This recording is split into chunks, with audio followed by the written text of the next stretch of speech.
Good evening, everyone, and thank you so much for joining us this evening for this IB webinar. My name is Kees Luteijn. I'm the director of the IB programme here at Leighton Park School. We're really proud to be one of the only IB World Schools and the only IB World School within Reading. And we've got a really established record of running the programme. We've been running it since 2008, and we're really proud of our average point score of 36 points last year, significantly above the global average and above the UK average as well. It's a really exciting time for us in the IB programme here. Our cohort has grown a lot in recent years. This year in our lower sixth, we've got 20 students, and it's really exciting that from 14 different countries as well. We also had a brand new sixth form centre that opened last year with a whole host of new study spaces, as well as new subjects being added to the programme, things such as global politics and music. The overview of the IB is basically built around 6 subjects and also the core. So for those 6 subjects, you have to pick a subject from 6 different option blocks. The first block is studies in literature and language. So for our British students, that is usually English. We also run Italian and German that are taught, as well as the school-supported self-taught route, which opens up the possibility to study in 55 different languages. Block B is the language acquisition group. So this is an opportunity for students to pick up a new language or continue studying another modern foreign language that they're already learning. If you haven't studied a language before, we run ab initio options, so it doesn't matter if you haven't studied one, you can pick up a brand new language. Block 3 is kind of the humanities, the individuals and societies block, things such as psychology, politics, economics and history. Block 4, the sciences. Block 5 is maths. And in Block 6, you then have the choice. You can either do an arts-based subject, such as music or art, or choose to do a second subject from all of those other blocks. So if you're interested in medicine, for example, you might pick to do biology and chemistry with that flexibility. Within those 6 subjects, you'll pick 3 to study at a high level and 3 at standard level. The beauty of that is you maintain that academic rigour, getting more contact time, 8 or 9 periods per fortnight for your higher level subjects to really get that in-depth detailed knowledge. But then you also get that breadth from those 3 standard level subjects, and you have 5 or 6 lessons per fortnight. In addition to that, you then study the core. So within the core, there are 3 points. Each of your other subjects are worth 7, and the core is 3, giving that total score out of 45 points. The core is made up of 3 things. So you will study the theory of knowledge, which is really a kind of a critical thinking course where you ask questions such as, how do we know what we know? You'll write an extended essay, which is an extended research project on something that really interests you, and is a really good way of helping you to stand out in your university applications if you can show you've dedicated time to a research project associated with something you're really interested in. And the last thing is CAS, Creativity, Activity and Service, something unique to the IB, and it's a really nice way of getting recognition and credit for all that co-curricular activities that you're already probably doing. It's the core in particular that's probably one of the reasons that the IB is such brilliant preparation for university. In the UK, IB students are 3 times more likely to get into a top 20 university. It's equally 3 times more likely to get into an Ivy League university if you're applying in the US. And nationally in the UK, 97% of admissions officers rate the IB as the best preparation for university. The other really nice thing about the IB is it's based around a holistic learner profile. So these are 10 key attributes that the programme tries to develop in its students, things such as being caring, being inquiring and being open-minded. This is also one of the reasons why I think the IB is such a brilliant fit for Leighton Park, in that we are also a very values-led school. We have this values-led approach. As an IB student, you'll also form a key part of our wider sixth form community, so you'll be able to make the most of all of our amazing facilities, our outstanding pastoral care, our small tutor groups, as well as taking part in things such as the Oakleaf Diploma in the lower sixth, which is one of the key things that contributed to us winning the ISA Future Readiness Award. Now, there's no kind of one-size-fits-all, one type of student that's right for studying the IB, but some questions you might want to consider are things like, do you want to keep open a wide variety of options by continuing to study 6 subjects? Do you want the flexibility to study some higher level and standard level subjects? Do you value contact time with your teachers? As an IB student, you will spend more time in the classroom in lessons and have less of an emphasis on independent learning than with A-levels. Do you value kind of project-based learning and having coursework? Every subject in the IB, you will do at least 20% of your course as coursework. And so you have those milestones throughout your course to check in to see how you're doing. It's not 100% based on those exams at the end. And lastly, do you want to study abroad? The IB really is your ticket to universities all around the world. So if you're considering an international university destination, it is definitely something that's worth considering. The last thing I want to mention is that over the last couple of years, we've been really pleased to start to offer 5 IB scholarships each year. These IB scholarships, they go to students that are really going to add value to the programme and get the most out of it. Those scholarships can be worth up to 30% of the day fee, and also come with a range of extra support for these students to really help them flourish on the programme. Now shortly we'll kind of hand over and do our question and answer, so please do pop some questions in the chat, either for me or for the panel of students that I have with me. We've got some questions in advance already, but do please let us know if you've got any others. But before we start that, I would like to introduce our amazing panel of IB students here. So Costi, if you want to start by introducing yourself, please. Hello everyone, I'm Costi and I'm from Spain. I'm also a boarder and the head of Reckitt, and I'm in upper 6th, so this is my second year doing IB. And for my subjects, I chose chemistry, psychology, and maths in higher level. And then in standard level, I chose physics, self-taught Spanish, and English B. Hi, I'm Emma and I'm in the lower 6th and I'm also a boarder. And I just started this year. And I'm from Denmark. And I'm doing higher economics, history, and English B. And then I do standard physics, math, and then self-supported, where I do Danish. Yeah, sorry. I'm Leonardo. I'm from Switzerland. I just started IB as well this year. I'm also a boarder, and my higher subjects are economics, English, and global politics. My standard subjects are maths, biology, and German. Okay, perfect. So obviously all 3 of you came from slightly different backgrounds. Obviously Costi joining last year, Emma joining this year, and Leo, you were at the school already in the pre-set. What was your thinking in terms of why did you pick the IB rather than an A-level approach? So I chose the IB because first I got introduced to it in my old school when I lived in Spain, and I thought it was a really good idea for me to do it because I knew I wanted to study abroad, and I wasn't really sure what I wanted to study in university, so I thought having 6 subjects gave me that option to choose different subjects and more like a wider range of them, so that I can go to engineering if I want to, or I can go through more like the chemistry side, because I have that variety of subjects, so that's why I chose it. Yeah. I had gone from like the Danish primary school, and I had gone right into high school, where I'd already narrowed down to a few subjects, but that meant that usually you can have a year in between those things and either go abroad or go to another school, but I just sort of decided to go right through. And so I felt like I was missing out a little bit, and so I started looking at some different abroad courses, and then I found the IB. And had also been looking at maybe taking A-levels, but really having that opportunity to not only have to do 3 subjects and still continue to keep it very broad was really important for me. So the IB was just a really good fit for that. Yeah, for me it's also because I don't really know what to do yet, and you just have a broader range of subjects, which makes it easier. And also, since I'm from Switzerland, it's easier to get into universities in Switzerland with IB than A-levels. Okay, brilliant. So I can see one of the questions that's just come in is, have students on the course, have they done the MYP, the middle years programme? So I don't think any of you 3 did the middle years programme, but we certainly have had students in the past, and we do at the moment, who have done the middle years programme before. Being all part of that kind of IB continuum, doing the middle years programme is really good preparation, obviously, for doing the diploma programme. The ways of thinking, the interdisciplinary thinking, that focus on core skills as well as subject content that you still have in the MYP as well as the DP means that actually it's a really nice transition between the 2, and students can do really well with that, so it's certainly not a problem at all.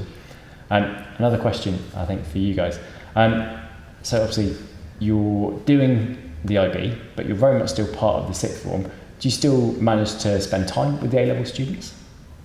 Yeah, for sure. Especially if you're a boarder, you see them. You're in the same boarding community as all the A-level students. Also, you have a thing called Oak Leaf Year, where you spend time with A-level students, and in all the breaks, you're also together. It's just the classes that you're separated. You also have games which they mix IB and A-level, so you have the chance to be with them there, and also co-curriculars. So you can choose whatever co-curricular you want to do, and you have that chance to also bond with the A-level students and get to meet them more. And yeah, so basically you do. Okay. So you mentioned obviously there, Costi, the co-curricular programs. All of the stuff you're doing for your co-curriculars counts towards CAS, when you put your CAS portfolio together at the end of the course. Would you mind each just telling us what co-curriculars you're doing or planning to do? So I'm doing the Economics Society for academic extensions because I have economics on higher. And then I'm doing Female Lead this year, which is a really nice community to be a part of, especially if you're a boarder as well. And then right now I'm doing yoga on Tuesdays, which is nice to have like outside of games, where you also just have a little bit of time after school to just relax. So. For me, last year I tried social enterprise for 1 term, and I tried it because I don't do any economics or business in my subjects, so I wanted to try if it's something that I liked or that I might want to study later in like university. So I tried that and I really enjoyed it. And then I also did time to draw last year for CAS because it's more creative and all of that. So because I don't do art and nothing creative with my subjects, I said, oh, maybe I want to try this.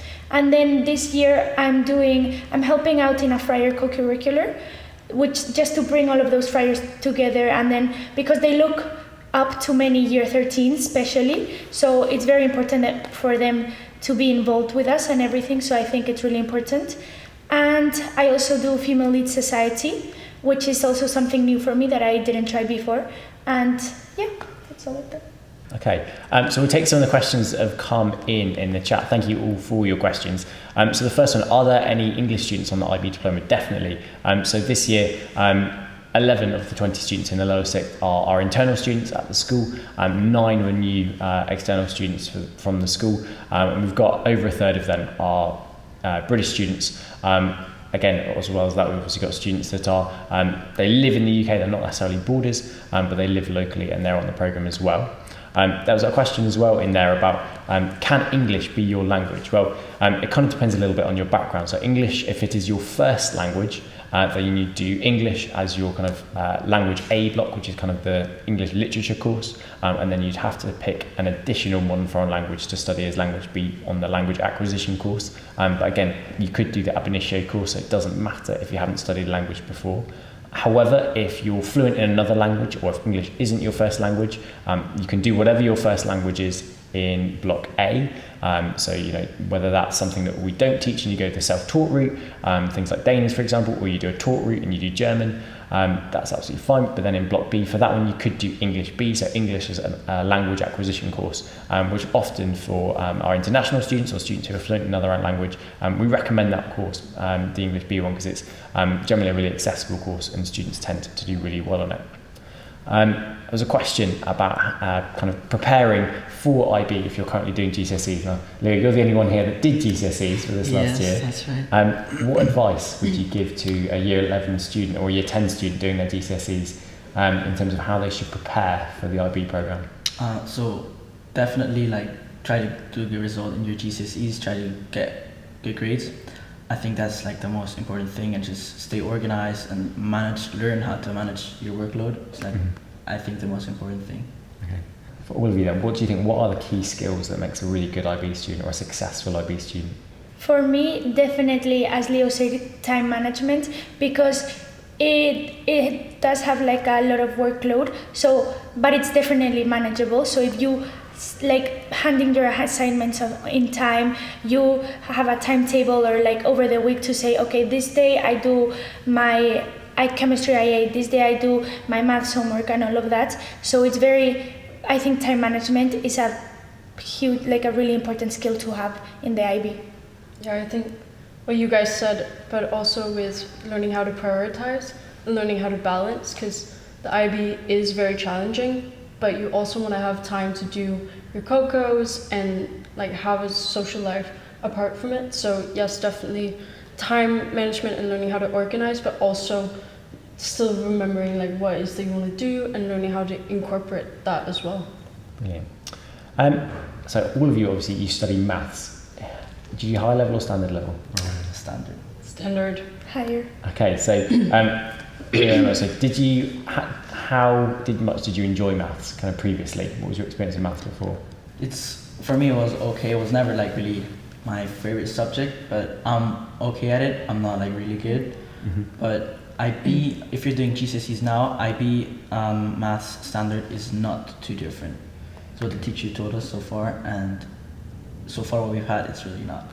Yeah, so with maths and the IB, there are two different courses you can do. So you can go down the application interpretations course, which is generally more accessible. You can go down an analysis and approaches course. The standard level A&I course that these guys are doing is designed to be accessible because all students on the IB, they have to do maths as part of the diploma programme. That is why the IB has that diversity in the courses to really enable you, if you're someone who loves maths, you want to continue with it, you've got those those really rigorous academic high level courses in there. But if you're someone that actually maths is potentially a struggle, maths isn't something you love, that A&I standard level course that these two are doing, it is designed to be accessible. It's designed to be there for people who understand that maths is a really, really valuable skill to have, but it isn't perhaps something that they really, really enjoy.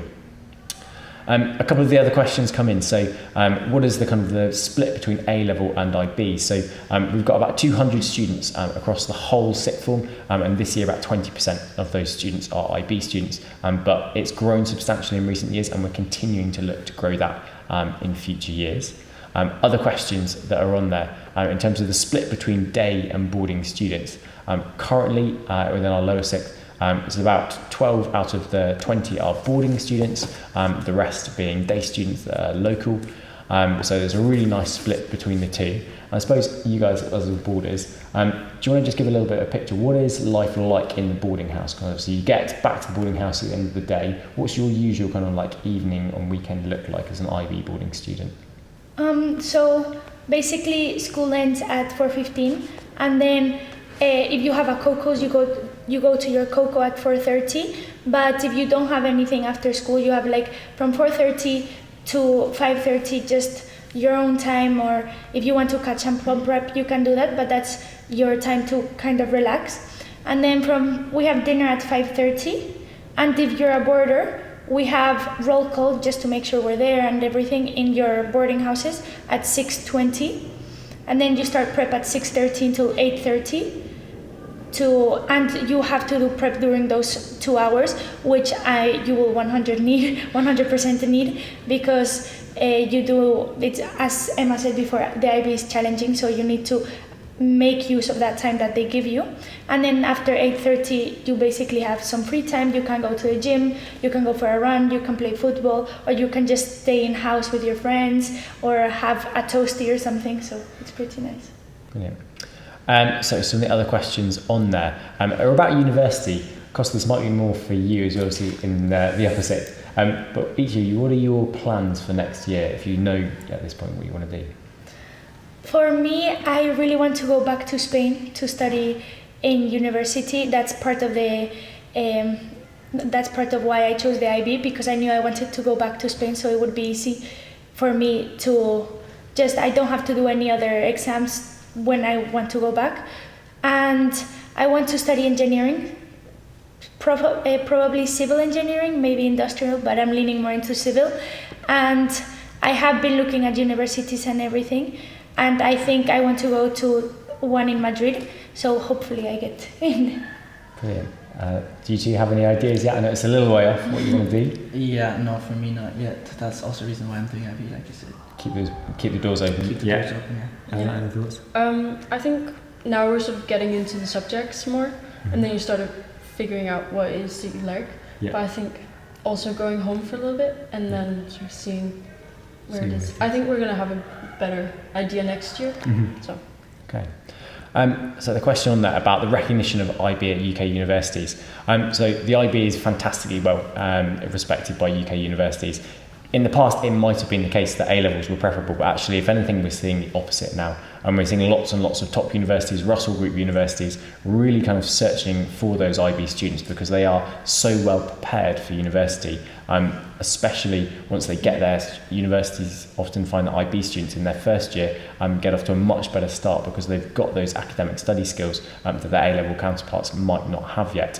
And we're seeing that reflected in some of the offers that we're getting as well. So really good universities like Birmingham, for example, their flat offer for IB students now, even for really competitive courses like medicine, is now 32 points out of 45. That's a really achievable kind of target to get. Similarly, top universities like UCL are really pro the IB, and we're seeing universities being more flexible with their offers for IB students compared to some of their A-level counterparts. And so absolutely the IB is recognised by UK universities, and really irrespective of what courses you want to do, whether you're thinking medicine or something more humanities based, with the IB you can build the programme to basically suit what you're what you're interested in, to keep those doors open and to help you access some of those really top universities. Another question was in there, so what languages are available for Language B? So very much kind of we want to meet the demands of the students. So we have routinely running German, French, Spanish and English as the taught Language B options. It varies year on year what kind of level they're offered at, so kind of the higher standard or ab initio, but it's always reflected basically on student demand. If we've got a number of students that are really interested to do a particular subject, and we will look to provide that. So for an example of that is things like Italian. So Italian A, we've had an increase in the number of Italian students joining the school and in the local area, and so next year we'll be offering a taught Italian A course. So really trying to respond to the student needs and deliver the subjects that they really want to do. What is the difference between the cost then between the programs? There is no difference in the cost of the program. So the fees for the school are exactly the same. It's just a sixth form fee, irrespective of whether you're doing A levels or IB. In some ways, IB is better value. You get more teaching time on the IB than you do with A levels. But yeah, the costs are exactly the same. Obviously, all the co-curricular stuff is all included within those fees as well. So it's exactly the same. No differences at all. Question for you guys as well. So. Costi, you've obviously got into kind of the second year of the programme. You're encountering kind of your IAs, your internal assessments, your coursework of it. How have you found kind of approaching your coursework? What advice would you give to people in future when they're doing their coursework? Probably do it on like a question that actually interests you, because you are going to spend a lot of time researching about it and then writing about it. So you might as well do it on something you actually like and want to learn more about, because it's a lot of hours and a lot of time sitting down and actually doing it. And if you actually like what you're writing about and researching, it's gonna be easier for you to actually sit down and say, okay, I'm gonna do this now. Because if you don't like it, you're gonna procrastinate more and more and more, and then you're gonna have very little time, and it's just gonna pile up and you're gonna end up stressed out. So do it on something that interests you. That's my main advice. Yeah, I think that is really good advice. So with all of the coursework, we try and spread it out over the year. We give you kind of a timetable of those deadlines to make sure that it's manageable for you to do it all. But yeah, if you can do it on things that you're really passionate about, things you really enjoy, and you always have that flexibility. So in English, for example, there are over 3,000 works of literature or poetry that you can look at. It's entirely up to you which ones you pick. That flexibility to pick something you really enjoy. If you do that, it makes that coursework so much more manageable, makes it a much more enjoyable process. And again, you obviously get that benefit of getting that coursework kind of in the bag, done before your exams at the end. So it takes a little bit of that pressure off at the end. Now, a question for the lower sixth, so Leo and Emma, for you. How easy has it been to make friends at the school? Are people friendly? Emma, do you want to go first, as you're kind of newest to the school? Yeah. I think the experience that you have is that sort of everyone, well, not Leo, but everyone is in the same position, and everyone's starting and everyone's kind of nervous. But I think I'm boarding, so that also means that I met a lot of the people who were doing IB, at least in the boarding house, a few days before. But you just grow close very quickly. And what I think is nice about the IB is that you really get to meet a lot of people. Like, as you said, we're a group of 20 this year. You guys were a group of 9. So even though that you're not in the same classes with everyone all the time, you still see each other throughout the day, and you just sort of meet at different points. So I think that you get to know people very quickly, and everyone's just really nice. Leo, obviously you joined a year earlier. Was your experience fairly similar? Yeah, definitely. So I joined last year. I did my GCSEs. And there was a group of people that did the same like me, and they're still here, and it's it's been great so far. And also with the IBs, we're a smaller group. We like get to know each other a lot better than like the A-level students, which makes us like a really strong group, and I really enjoy that. I really like that about it. Yeah, no, I certainly think, kind of from my position, overseeing the cohorts, by being part of the IB as well as the broader part of the sixth form, you always have the benefit of being part of multiple different groups. So the IB group always become a really strong kind of core unit, really supportive of each other, all going through kind of the same thing in the same program, but at the same time, they're part of a mixed tutor group with their A-level students. So tutor groups, maximum of about 10 or 11 students in those tutor groups, mixed between A-level and IB. So you've got every day, twice a day, those check-ins with your tutor, groups of IB and A-level students together. Equally, so much of the kind of sixth form program as a whole is mixed. So you really get that benefit of being part of multiple different communities. There's loads of support, and it's really, really easy to go and make friends. In terms of the subjects that you might want to choose, the question there about studying medicine. So my advice for that is high-level chemistry and high-level biology. I would definitely pick for that. Almost all universities will ask for that. High-level maths, if it's something that you enjoy, might be a wise choice, but it's not necessarily a requirement at all. So if you're really, really passionate about something else, like humanity, for example, lots of universities that do medicine are looking for students with those broad skill sets. And so you could certainly do that, but it's high-level chemistry and high-level biology would be the two that I would advise for that one. Then the question about, is the Duke of Edinburgh Award a way into kind of the CAS programme? It's a brilliant thing to do as part of CAS. Are any of you doing Duke of Edinburgh? No. Not yet. Every year we have a number of IB students that do the Duke of Edinburgh programme, and it is a brilliant way to kind of tick off lots of elements of the CAS programme. So for CAS, there are 7 learning outcomes that you need to demonstrate over the 2 years to get the CAS award across creativity, activity and service. And through the Duke of Edinburgh's award, you have to do volunteering, so that will tick off most of those service requirements. Similarly, you have to learn a new skill, so you could perhaps do a skill that's related to something creative or a sport and get the activity in there. As well as this, on the Duke of Edinburgh programme, just doing the expeditions themselves also count for the activity. And so providing that you kind of obviously manage your time, taking on the Duke of Edinburgh's award is a big undertaking, but as long as you kind of decide that that is the thing you're going to be doing for your CAS, and perhaps don't do loads of other co-curriculars as well, it's a perfectly manageable thing to do. And yeah, lots of students do it each year, and it's a really good way to build up the evidence for your CAS award. And then does Leighton Park offer GPP? Is that? Yes, so we do basically offer global perspectives lower down the school, but then in sixth form we do offer global politics. It was added this year at both standard level and higher level. Either of you two doing global politics? I am doing politics. How are you finding politics so far? It's really interesting. I've never really had politics before, but it's definitely great so far. Yeah. Brilliant. Okay. Final question, or no, a couple of others coming in there. So, with the language choice, English would be one, but is the other language what would be happening if you've not done GCSE in a language before? So if you haven't done a GCSE in a language before, then we've got the ab initio programme on there, but it depends if you've done a language that we're not currently offering. So for example, if you've done Mandarin, we do have a Mandarin teacher, we do have a couple of students doing Mandarin at the moment, so it's always a possibility. And so it's basically a conversation with us. We want to know what subjects you want to do, and if we can make it happen and we can offer it for you, we certainly want to do that. Another question that's come in, so I really like something activity that okay.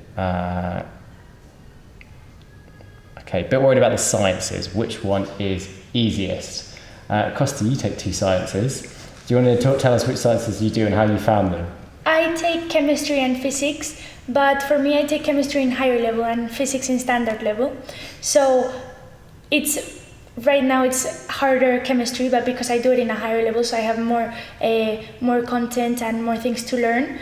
But I think, it's depending on more of your skills, because they're quite different and you require different skills. In physics is more maths and more equations. There's a lot of understanding as well, but it's more mathematical. So it's more depending on your skills and what you like also. But I think I really enjoy them.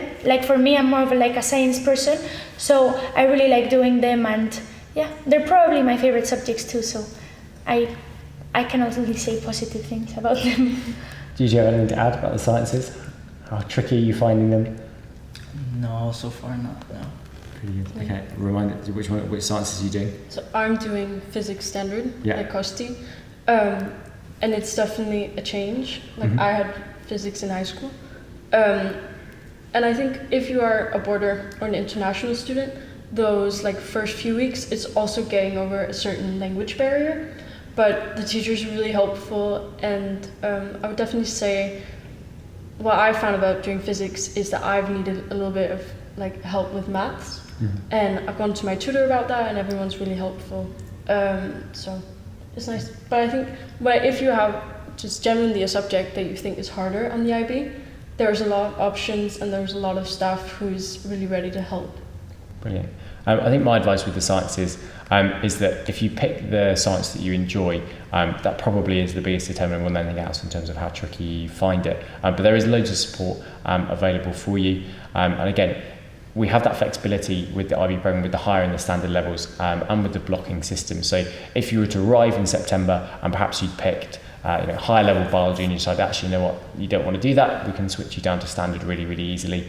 Similarly, if you want to just change from, I don't know, physics to biology, those swaps are almost always possible. And so it doesn't matter if you're not 100% sure, and go for the one you think is right, and if you want to change your mind later, that is absolutely fine. A question then, how much prep do you have to do each evening? And the second part is, do you have to work in the holidays? Should we start with lower state first? At the moment, how many hours of prep are you doing each day?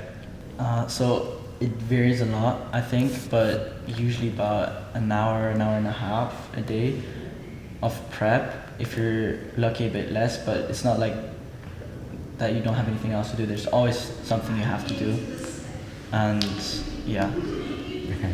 Costi, how about you? You're obviously in upper sixth. Yeah, that changes a little bit in the upper sixth because you start doing your coursework, so IAs and extended essays and everything.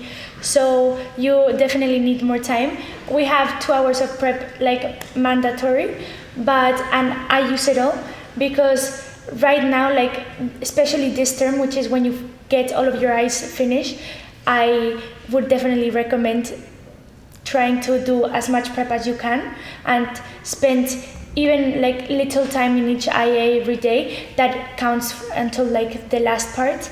And then over the holidays, well, now, yes, because of course, for me, I have mocks coming up on January, then I have assessment week after the half term.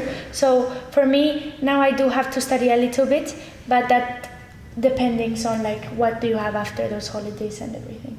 So in terms of kind of the prep in the week, so generally we work around kind of the schedule of kind of our boarding students. So as a boarding student, you have a set amount of prep basically every evening in terms of the hours in which prep is allocated to do. And as a school, we try and make sure that the prep is set evenly over the week to ensure that it's all manageable to do within that time. And so generally for your kind of standard level subjects, it should be a maximum of kind of an hour and a half per week, whereas it would be 2.5 hours for those higher level subjects. But there will be always kind of peaks and troughs throughout the year. There might be a little bit more when you've got some of that coursework due, a little bit less when there's extra revision that you might need to be doing. But we're here to support you with that. My main job is basically supporting IB students, and so always communicate with us, and we try and do everything we can to make it a manageable workload and support our students. Question then, is there taster days, are there open days coming up? So we periodically have, we have a whole school open day, which was at the end of September, but we have periodic kind of open mornings as well. We had a taster day last week, and there'll be more coming up shortly. But if you have questions, you can always have a kind of a one-to-one video call with me if you want to. You can come and visit us, come and see some of our kind of lessons in action, see what the school's in action whenever you want. So do just get in contact with us, and we're very happy to arrange things for you, but definitely keen to get you in so you can see and get a feel for the school.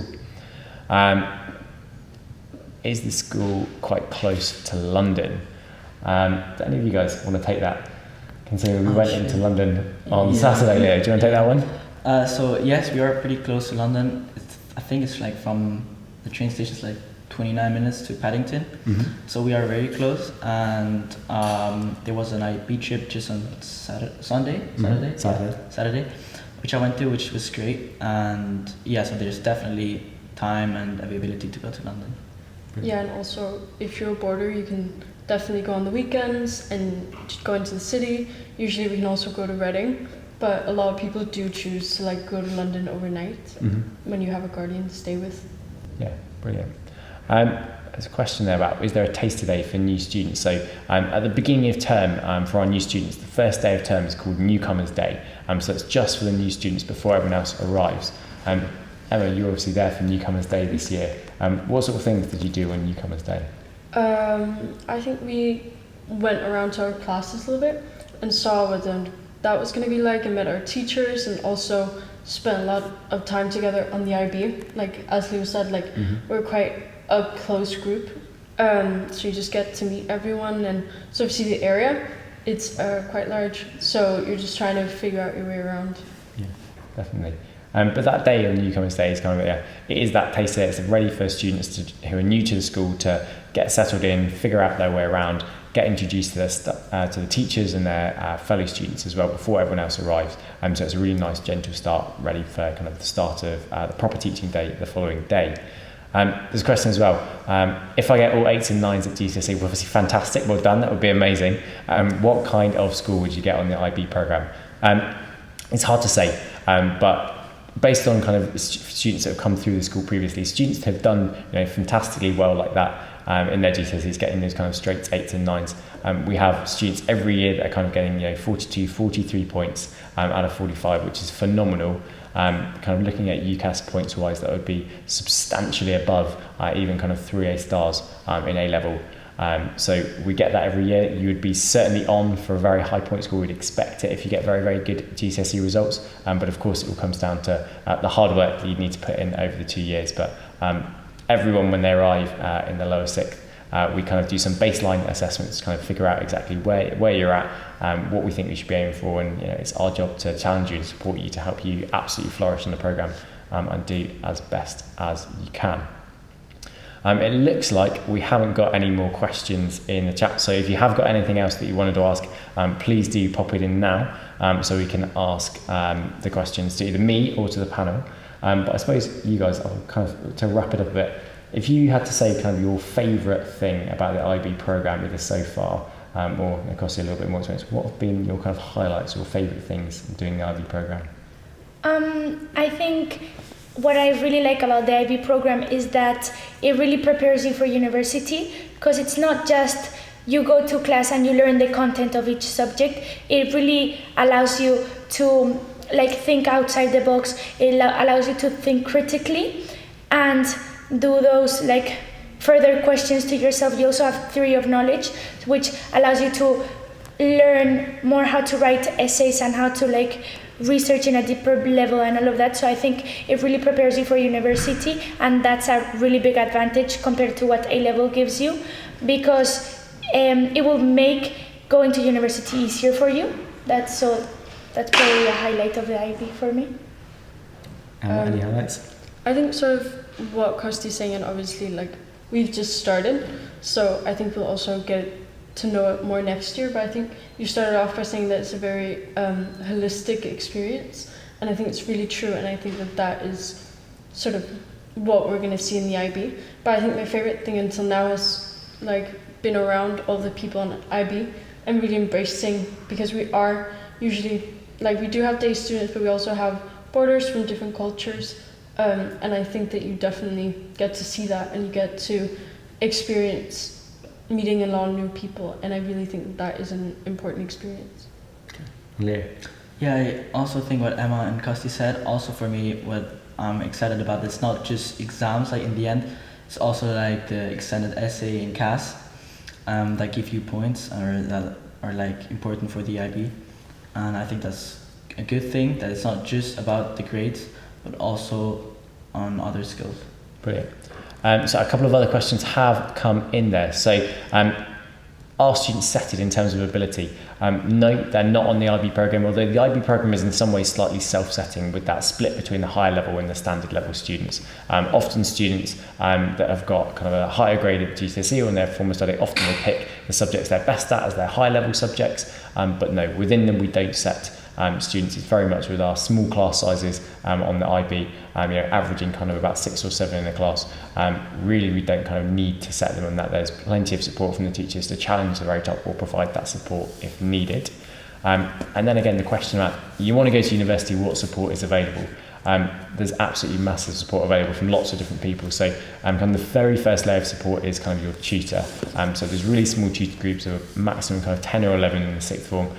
Your tutor is there to support you through the entire process, whether that's a UCAS process, applying in the UK or abroad.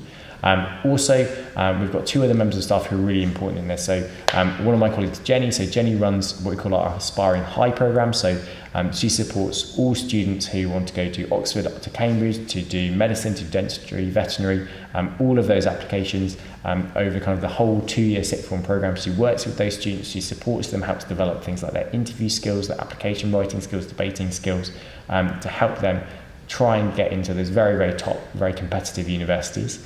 Another one of my colleagues, Sally. So Sally is our head of careers. She's also a Fulbright scholar herself, so she knows in depth exactly how to get into American universities. We had a number of students go off to American universities this year, and so she's there to provide advice to all the students on international applications to all around the world, as well as helping students just generally kind of with questions about careers as well. There's obviously a really clear link between obviously careers and universities, so Sally kind of really spearheads all the support for our students in terms of their careers, education, helping with things like work experience, because obviously all of that feeds into them and knowing what university courses they want to do as well. Costi, you're obviously applying abroad for university. Have you started that application process yet? Yes, a little bit, but because for me, I'm going to Spain, so I don't have to do the UCAS application, but it's more, in Spain, it's more like you do exams before going into the university to see if you get accepted, and I have to do a maths exam and a physics exam because I want to do civil engineering, and if I pass those exams, then I'm in. I also have to show my grades and everything, but for me it's not like writing that big essay, it's more like showing my grades and like then passing that exam. But it's different in each university depending if it's a private university, if it's a public university. But now in the half term I'm gonna go to a university and see it. If I like it, I'm gonna talk to some professors and everything so that I can get more information. Yeah. And then what support is available here at Leighton Park for you with those international applications? So we have Jenny really knows about universities and everything, as Kees has said. And then also we have another support that we can go talk to her, and she knows, like, she has a lot of knowledge with universities abroad, and they can help us with the application program and everything. And then of course we have Kees, but that he can also help us. You have your tutors, so you do have a lot of support for abroad universities as well as UK ones. Thank you, Costi. So another one that just popped in. If you're not currently studying GCSEs, what do you need to do in terms of applying for Leighton Park and to get into Leighton Park? So the first thing that we would do is we would do an interview with you. That might be with me or another member of the senior team here. And that's really us just trying to get to know you a little bit and see what you're like, what you're interested in, how you might like to learn, whether we think you're going to fit into our school community. We would also ask you to do an entrance test. So we do an English and maths test.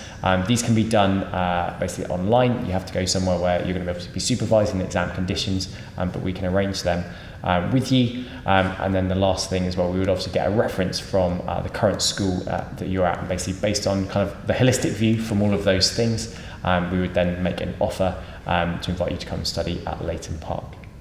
That looks like all of the questions that we have answered. So I just want to say a big thank you to you three for giving up your time this evening, sharing your insights. I hope that everyone really benefited from them.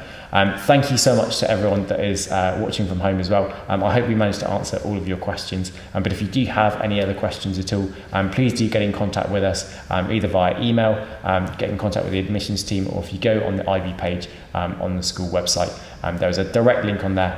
You can arrange a meeting with me and we can set up a short Zoom call if you've got any questions at all. But other than that, thank you guys, and thank you everyone for watching.